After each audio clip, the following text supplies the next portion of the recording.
দর্শক NTV online লাইভে আপনাকে স্বাগতম। দর্শক এই মুহূর্তে আমি অবস্থান করছি চাঁদপুর পলিটেকনিক ইনস্টিটিউটে।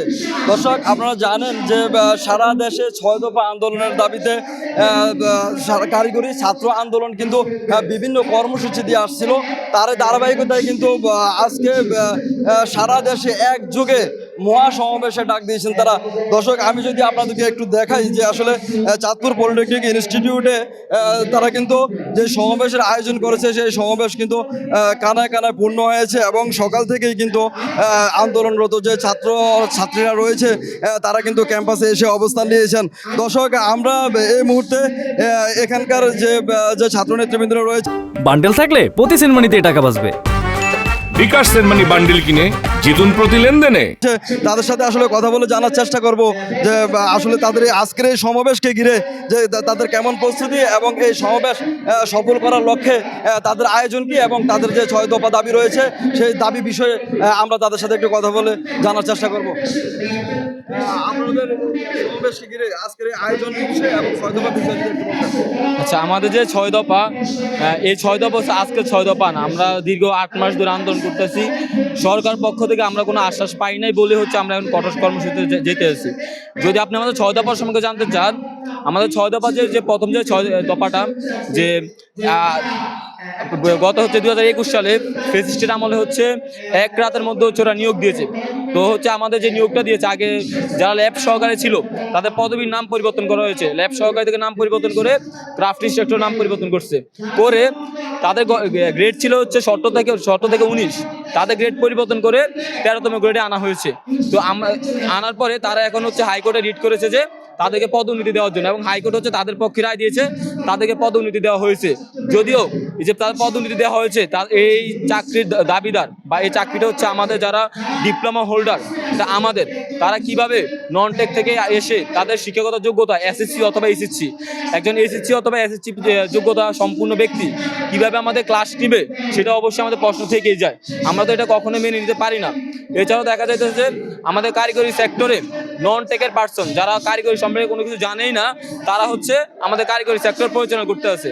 আপনাদের যদি আমি একটা এক্সাম্পল দিই, বাংলাদেশে 49টা সরকারি পলিটেকনিক রয়েছে। 49টা পলিটেকনিকের মধ্যে 22টা সরকারি পলিটেকনিকেরই যারা হচ্ছে অধ্যক্ষ, 22 জন হচ্ছে নন টেকের অধ্যক্ষ।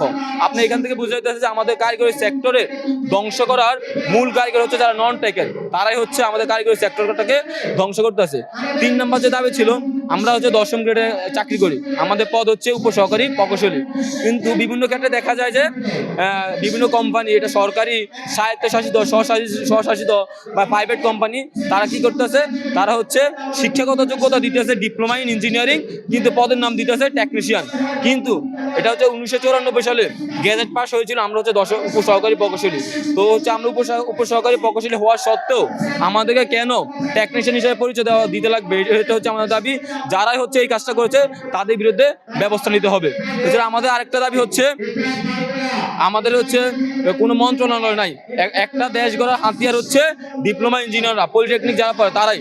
তো যারা হচ্ছে দেশ গড়ার হাতিয়ার, তাদের যদি আলাদা মন্ত্রণালয় না থাকে, তাহলে আমাদের এই যে পলিটেকনিকে কিভাবে শিক্ষার মান উন্নয়ন হবে।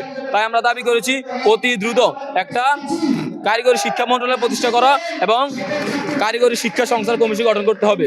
এছাড়াও হচ্ছে আমাদের নির্মাণাধীন 4টা ইঞ্জিনিয়ারিং কলেজ রয়েছে, ওই ইঞ্জিনিয়ারিং কলেজগুলোতে আমাদেরকে হচ্ছে অস্থায়ী ক্যাম্পাসের মাধ্যমে আগামী সেশন থেকেই হচ্ছে পড়াশোনা করার ব্যবস্থা করতে হবে, ডুয়েটের আওতাভুক্ত।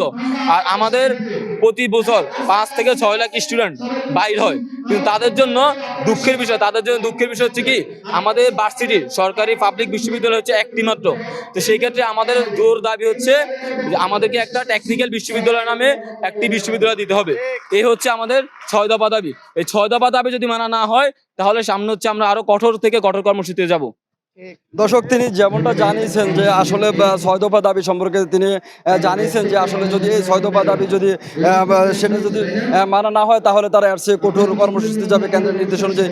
দর্শক এ পর্যায়ে আমরা আরেকজন লোকের সাথে কথা বলবো যে আসলে যে সমাবেশ বা কেন্দ্র থেকে যে নির্দেশ আসছে সেগুলো পালন করতে গিয়ে আপনারা কোনো প্রশাসন বা অন্য কারো কোনো প্রতিহিংসার শিকার হচ্ছেন কিনা? না, আমরা এখনো পর্যন্ত কোনো প্রশাসন কোনো প্রতিহিংসার শিকার হচ্ছি না। তবে আমরা দেখেছি কুমিল্লায় এবং ঢাকায়, কুমিল্লায় কিছু ক্রাফট সেনাবাহিনীকে তারা স্মারকলিপির মাধ্যমে এনেছে আর কি, রাজপথে এনে আমাদের সাধারণ শিক্ষার্থীর উপর লাঠিচার্জ, গুলিবদ্ধ, বোমা হামলা করা হয়েছে। তার প্রতিবাদে আমরা গতকালও মানববন্ধন করেছি এবং ঢাকা পলিটেকনিকে আমরা দেখেছি আমাদেরকে ছত্রভঙ্গ করে দেওয়া হচ্ছে। এটার কারণে আমরা তীব্র নিন্দা ও প্রতিবাদ জানাচ্ছি। আমরা সরকারকে এবং রাষ্ট্রকে জানিয়ে দিতে চাই আমরা ডিপ্লোমা ইঞ্জিনিয়ার, আমাদেরকে হেয় বা অবমূল্যমান করা যাবে না। আমাদের যৌক্তিক 6 দফা দাবি না মানা হলে প্রত্যেকটা পলিটেকনিকে আগুন ছড়িয়ে পড়বে। প্রত্যেকটা ডিপ্লোমা ইঞ্জিনিয়ারের বুকে যে আগুন, যে তাজা রক্ত, তা ছড়িয়ে পড়বে প্রত্যেকটা রাজপথে। আমরা পিছু হাঁটবো না। দর্শক, কারিগরি ছাত্র আন্দোলন গত সপ্তাহে কিন্তু গত বুধবারে কিন্তু তারা রাজপথ, সড়কপথ, রেলপথ কিন্তু তারা অবরোধ করেছিল।